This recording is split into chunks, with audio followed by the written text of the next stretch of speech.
Hey gorgeous star signs, this is TC, your guiding chariot. Welcome to this round of spirit message readings for December. We are finally, we're finally in December. We're in Sag season, or Sagittarius season, made it through Scorpio season. I hope you guys survived. I hope you guys enjoyed it as much as you could. We're almost out of Mercury retrograde. We're still in the post shadow, but pretty much we're on our way out. This is the season where Sag energy helps us to learn from all these spiritual messages and all these things that Scorpio season tried to dig out of us and pull up from the depths. Now we get to translate that from subconscious to conscious knowing and awareness. So things are going to get smoother, lighter. We'll be out of retrograde. So ready for holidays. So ready for Sag energy to take over. I am stoked. Love, love, love it. This round of readings is really going to look at this transition as we move into Sag, how we're learning from everything we've just gone through with the retrograde, with Scorpio season, and just how we're starting to put all the pieces together and have all the pieces fall into place. So I'm going to be super excited. I'm super stoked. I've done a couple of the readings already. They've all been great, so I'm excited to hear from you and see how yours went. If you liked the video, please like, share. If you haven't already, subscribe to the channel. We're almost to 1,000. I can't believe it. Literally, we've been together for a little over a year now, I think. So just to be close to 1,000, blows my mind. So grateful to all of you. I love you guys. Without further ado, let's get into your reading. And again, sound off in the comments how this reading went. So far, they've kind of been amazing. So I'm kind of stoked to hear from you guys. So again, take care. Let's get to your reading. Hey Gemini! Welcome to your December Spirit Message reading. This is going to be for Gemini, Sun, Moon, and Rising. Woo! Alright.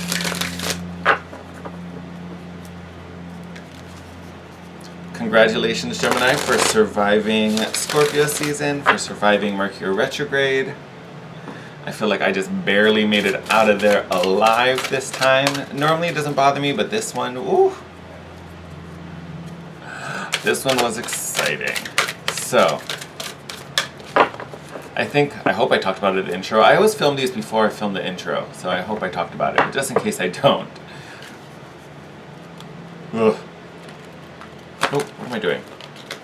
Silly boy. Just in case I don't, if you did have a rough Scorpio season, if it really brought some stuff out, do not worry.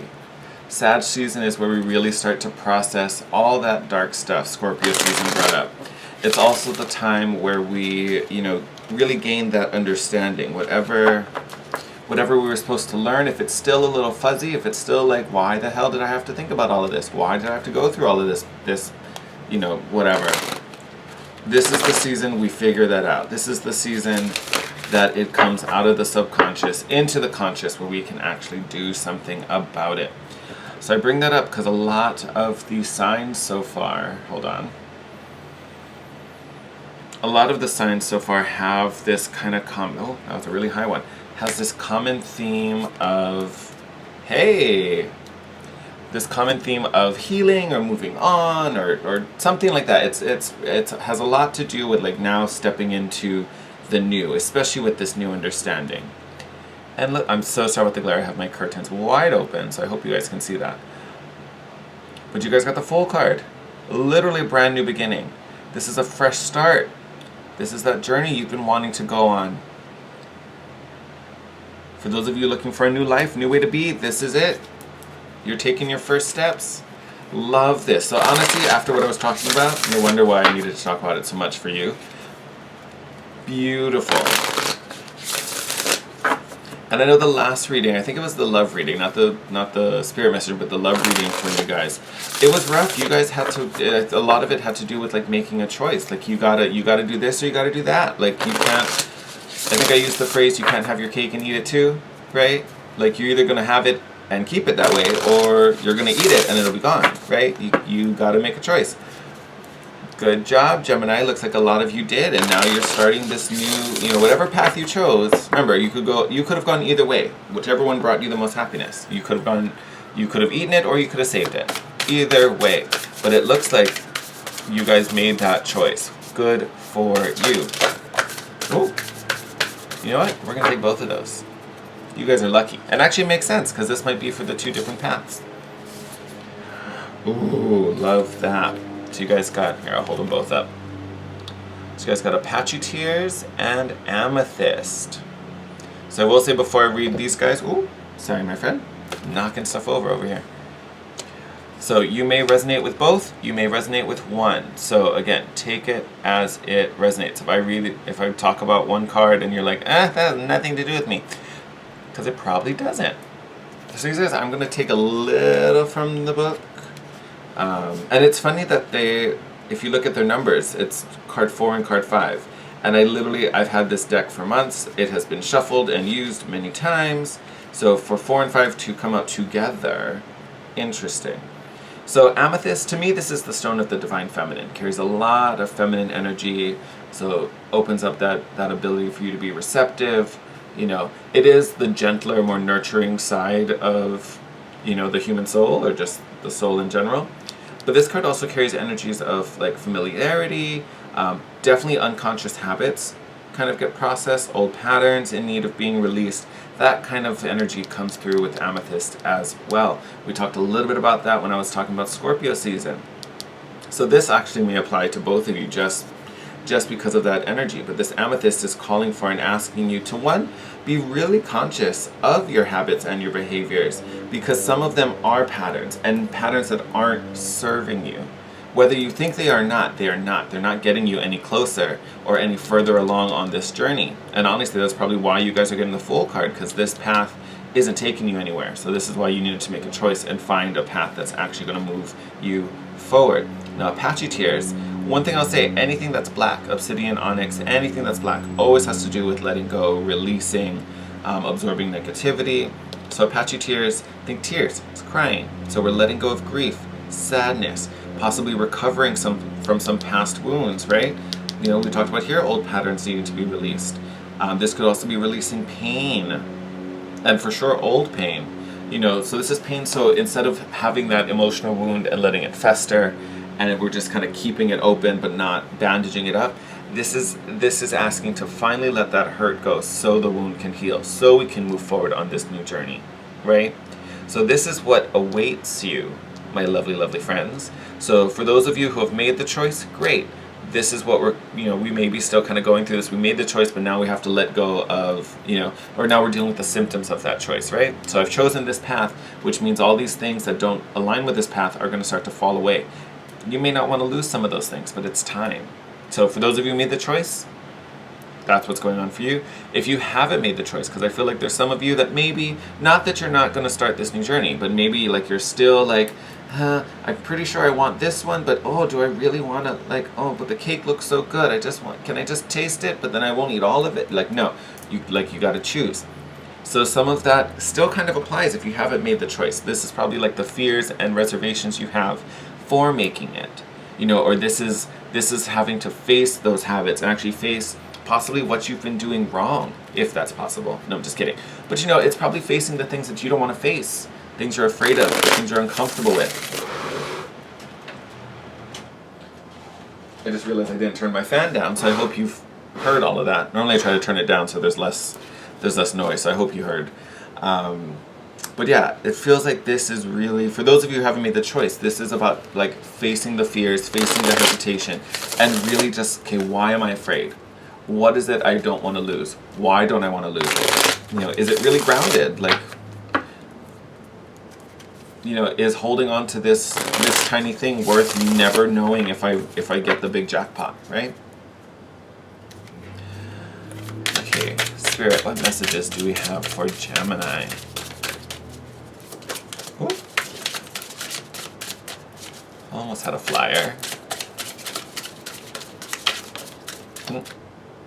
Hey, look at that. First card out, Emperor. So it could be dealing with some Aries energy. For some of you, Aries might be a factor somewhere, like you might be working with an Aries, whether this is a coworker, relationship. You just may have a lot of Aries in your chart. But the Emperor card, did someone fall? I don't think so. Got him. Okay.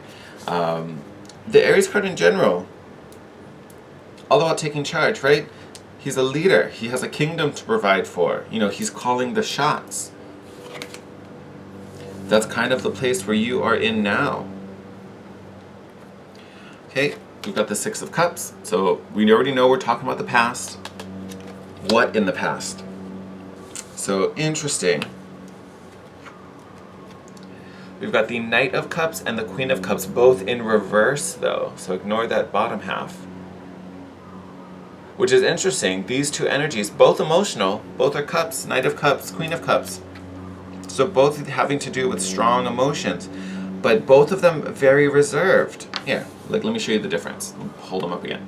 So in the upright, you can see they're both offering, right? Queen of Cups is offering her emotional depth, you know, her nurturing capabilities. Queen of Cups, Knight of Cups is offering this emotional commitment, you know. He's offering an apology, a commitment of love. In reverse, you can see they're both holding their cups back. They're protecting them. They're wary. They might even be a little cold. Like, even if you look at the Knight, like, he can barely look at you. He's got his arm, like, body language is all closed. Cup is no longer facing you. He's like, no, I got nothing for you. Queen of Cups, there's like no trust. She almost looks mad that you're here with her. She's like, no, get out of my space. Like, very reserved, not necessarily the most happy, pleasant energies, to carry. So again, this kind of mirrors these old hurts, and definitely this could have been in a relationship because we have cups here, right? So a lot of this is about you letting go of whatever it is that hurt you, whatever made you feel vulnerable or not safe or attacked, letting that go because that's in the past. And coming to a place now where you're in control. You're not letting these hurts guide you. These energies aren't the ones that call the shots. Now, do they affect you? Yes. But that doesn't mean we have to let them affect us forever. That doesn't mean we have to succumb to them forever. And honestly, this could have been with disappointment. With the Six of Cups popping up. This could have been like an old dream that you were like, oh my God. And I'll use the relationship example because I feel like this is really where it's going to come in for a lot of you. It could have been this person from your past who you thought was going to be the end-all, be-all. This was the mother, father of your children. This was your perfect soulmate. And it didn't turn out that way. The dream was nice. The dream was beautiful with this Six of Cups, looking back at it with rose-colored glasses and remembering the good old days. But what it really was someone wasn't being kind to you. Someone was hurting you. Someone was taking advantage of you. Now it's scary to open up again or try and find a new person because a new person could be just as crazy. You know what I mean? Here with the Emperor, what's being said is take back control of your kingdom. Right now, you're letting these two call the shots, right? Because you think they're going to do what's best, or you thought they would do what's best. But since they're there, we're just kind of like, oh, I don't want to try another one. Another one is worse. Who knows? No, this is about taking it back. And I just noticed the full moon in the Emperor card. We have a full moon coming up, I think, like pretty much in a week from yesterday. I think on next Wednesday, depending. Hopefully I get this video up this weekend, so you'll know this. I will. There we go. This full moon might be great. You have a lot of releasing here, a lot of old patterns being talked up, some old wounds. This full moon, great time for you to do some intention work about releasing, about letting it go. Spirit's there to help take it away. You just got to release it and hand it over. Oh, we got a good, it's the bottom of the deck. Look down. Bottom of the deck, High Priestess, intuition. So I feel like a lot of you probably already know what I'm saying. Yep. Oh, you're back. Yes. I love. All right. Okay. We're just going to wrap this up. I love this. So right under the Emperor, Hierophant card, spiritual wisdom. I talked about this in Sag season. Not that this is a card for Sagittarius, but this is a spiritual leader. Giving you advice, teaching you, literally handing you the keys of understanding right there in front of him. Again, sorry about the glare. And that's what Sag season is. It's about processing and gaining this spiritual wisdom about what has happened, what's been going on, why we had to go through all of this. Look at this. King of Cups.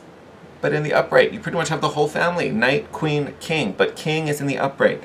To me, this is either your energy moving forward, healed, able to handle the emotions, able to ride those waves.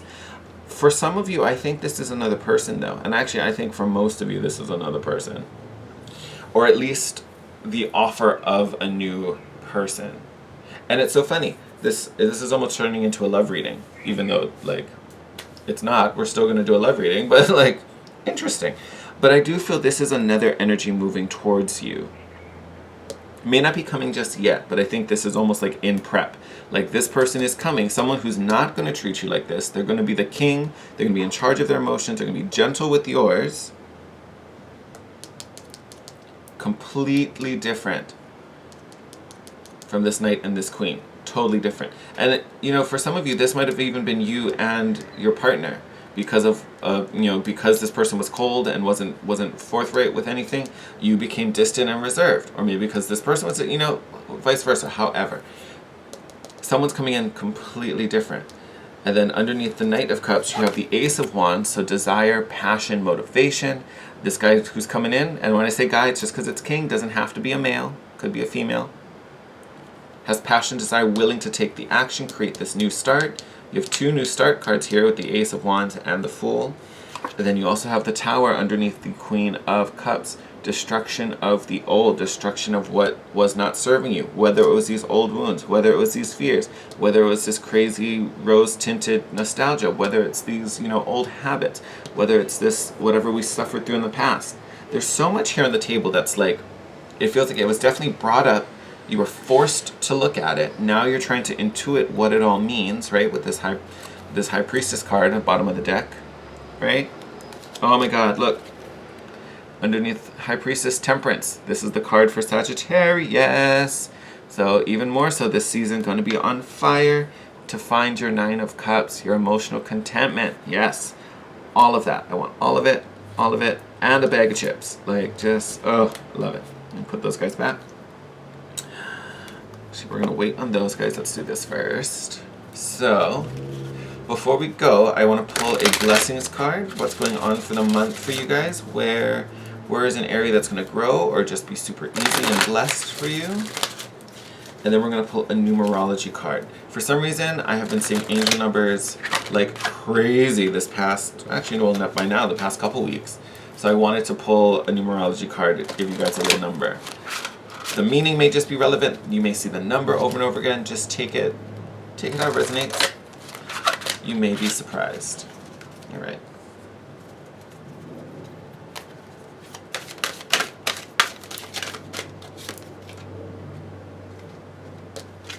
Okay, the little sucker sticking out of there. We're going to take that. Hey, look at that. A blessing to lift sadness. Who doesn't want that? All right, Gemini. I'm not going to go through it. You've heard it already, but this is great. This is what Spirit's trying to do for you. It's trying to lift whatever it was that hurt you. It's trying to help you move forward. Fix what was going on. I think a lot of this for you is going to start in the subconscious. Because even when I flipped over the card, I kept staring at this moth down there. You know, moths are nocturnal animals, right? They come out at night. So I think a lot of this discovery is happening not necessarily at nighttime, but you know, in the dark. It's private. It's happening in your subconscious. So it's kind of working itself through. Some of you may even be having dreams because of it, because that's how we process a lot of the subconscious, right? But it's almost like Spirit is helping to like sort this out underneath, which honestly will make it so much easier once it comes to the conscious level, because it's almost like Spirit did a lot of the heavy work, you know, behind the scenes. Thank you. Let's put that guy over there. And look at that. 44, environment. Oh, I know someone else got this card. I almost want to say it was your air sign sister. I want to say it was Aquarius. I could be wrong, but I want to say it's Aquarius. So if you have a lot of Aquarius in your chart, or if you're just curious and you want to check it out, I would highly recommend it. But environment. So to me, this tells me you really need to be aware of your surroundings. You may it could go either way. Like you could be in a situation, so especially if this is someone you're with or someone you're around a lot. Could be a coworker, friend, like I said, current partner, ex, whatever. If you're around this person and they continuously make you feel not happy, not good, you know, in trouble, like real red flag situation. Now, just because you have problems that you can work through, that doesn't apply. This is if someone literally is like, this is not good. I cannot do this. And I know you know the difference because you have the high priestess here. Your intuition is super tuned in. But if this person is around, you need to find a different environment. You need to find separation. So, granted, like let's say this is your partner, and like we live in the same house, how do I do this? Find some time away. Like make some me time. You know, when I get the environment card, because it's green, I always think get outside, go outdoors. And, you know, leave that person home. That's fine. Stay home. Take a, you know, go for a walk. Take a little breather. Find some time just to separate from whatever this catalyst is, whatever's hurting you, whatever's causing this feeling. Just separate. If this is a group of friends, hang out with some different people. Or, you know, just be fine and go do your own thing. But this is about changing the environment. If you're in a place that doesn't feel right, if you're in a place that like continue to reminds you of all these things or pulls you back into these old habits, because remember, we're trying to change some things here with this amethyst.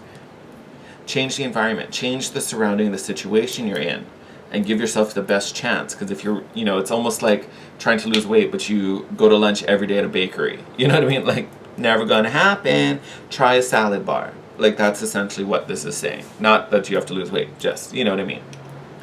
If it's always the same bar, you see the same people that make you feel the same way, try a different bar. You know, do something else in the evening. You know, find someplace new. Because, baby, you are about to start a new adventure. So excited. All right. I think I'm going to wrap it up there, Geminis. Awesome reading. Super excited to see what's coming down the pike for you. 2020 looking real good. All right, my friends. Yeah, I think I'm going to wrap it up. I can't even think of what else I would say. Love you guys so much. There will be a love reading. I'll probably start filming those next week, maybe. Something like that. They will be out before Christmas, but just in case I don't see you before then, Merry Christmas, Happy Holidays, Happy Kwanzaa, Happy Hanukkah, however you celebrate it, whatever faith you are, I hope you enjoy this season.